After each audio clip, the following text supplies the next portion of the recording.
One of the enduring myths about China's foreign policy is that they are actually an economic imperialist power and that the Belt and Road Initiative is a form of that imperialism. And it's actually debt trap diplomacy. I mean, in reality, we have seen many examples where China has forgiven or restructured debts. Since 2000, China has forgiven over 100 interest-free loans with African countries. And this year in March, it was reported that a restructured debt with Sri Lanka incurred a $7 billion loss. So, can you help us unpack what the intention is behind China's foreign policy, which I guess is win-win. But I'd like you to unpack that further and explain what is so different from Western imperialism. Yeah, very good question. Actually, when I was stationed in Washington, there was a lot of debate about that. And actually, that was the time, I think during Obama years, those kind of sort of accusations surfaced in the US, whether by people like Hillary Clinton, was then the Secretary of State, and others followed, it was all nonsense because basically the US doesn't want China have sort of any connection or influence in trade or others with Africa or Latin America because they believe it's their backyard, it's belong to them. That's crazy because Latin America doesn't want to be Americans' backyard. The American doesn't treat them that well. I mean, Africa doesn't want to be dictated by, their own independent nation. So I think, you are well said because China's foreign policy, because, I mentioned the anniversary. This is also the year of anniversary of China's foreign policy guidelines, so-called the five principles of peaceful coexistence. It's like basically respect of each other's, sovereignty, territorial integrity, non-aggression against each other, no interference of each other's internal affairs, equality and mutual benefit and peaceful coexistence. And the hallmark of China as foreign policy is non-interference of others' domestic policy. We are not interested in regime change like the U.S. has been constantly doing, we never want to do that. I mean, the best example, the study conducted, academic study to debunk what you just said is by Professor Deborah, I think, Blottingham, I mean, the John Hopkins Science University. She is the sort of leading scholar of China in Africa, leads sort of the China-Africa Research Initiative at the John Hopkins Science. And her study found there was no death trap for China in Africa, And I also interviewed many other American scholars, basically they say that actually a former US government official, who actually also worked for World Bank before economists, they say that kind of nonsense is a total disrespect for African because they don't treat African as capable government, capable leader, capable people, able to make their own decisions. Belt and Road Initiative is not pointing gun at some country leaders. It's like a trade. It's a cooperation. People do it willingly. It's not like I have a military base there, so preconditions.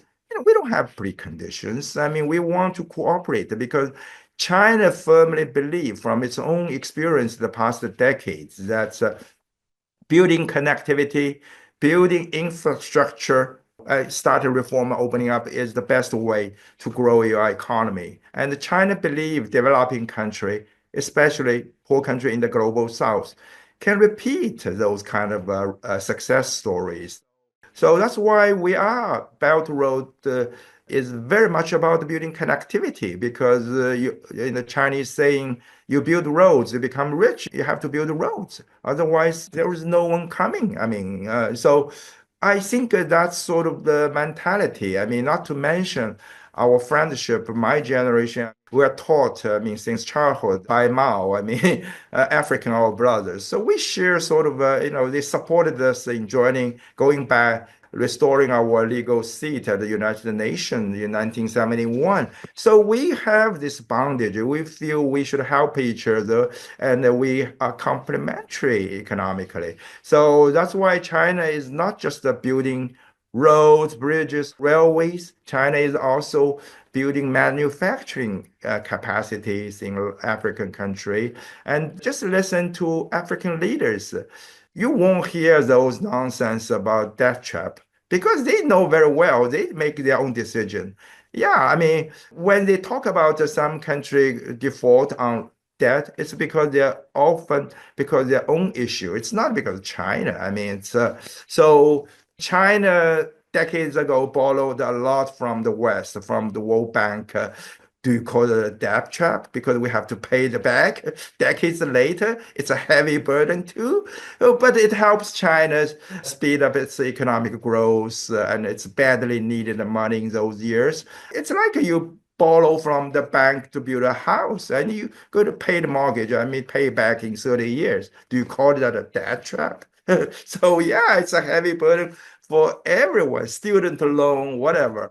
But I think gradually people are going to realize, because China believe instead of just a sort of international aid, China give international aid too, but instead of just give somebody a fish, you better help teach that person how to fish because that could help him make a living. It doesn't need others' help. So that's what we're doing. I actually went to Ethiopia outside Addis Ababa. There was a Chinese sort of company building industrial zone there. A lot of Chinese investors hiring local people, creating jobs and paying relatively good wages there. Their standards maybe not even in China's standards, their income is low. But anyway, I mean, it's creating job and social stability. I mean, help Ethiopia grow its economy. If you look at China's experience, it's not the 100%, I would say, success because we also learned hard lesson.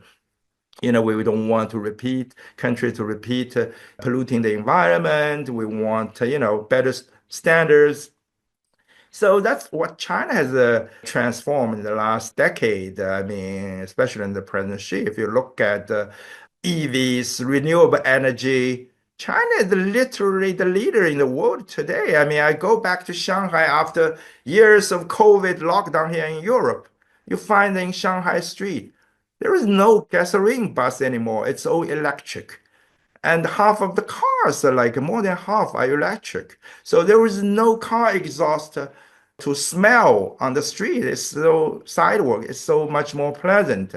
So China itself is learning hard lesson and going transformation. I think Belt Road is setting higher standards every year. So I think it's going to be a win-win. And I think after more projects being built.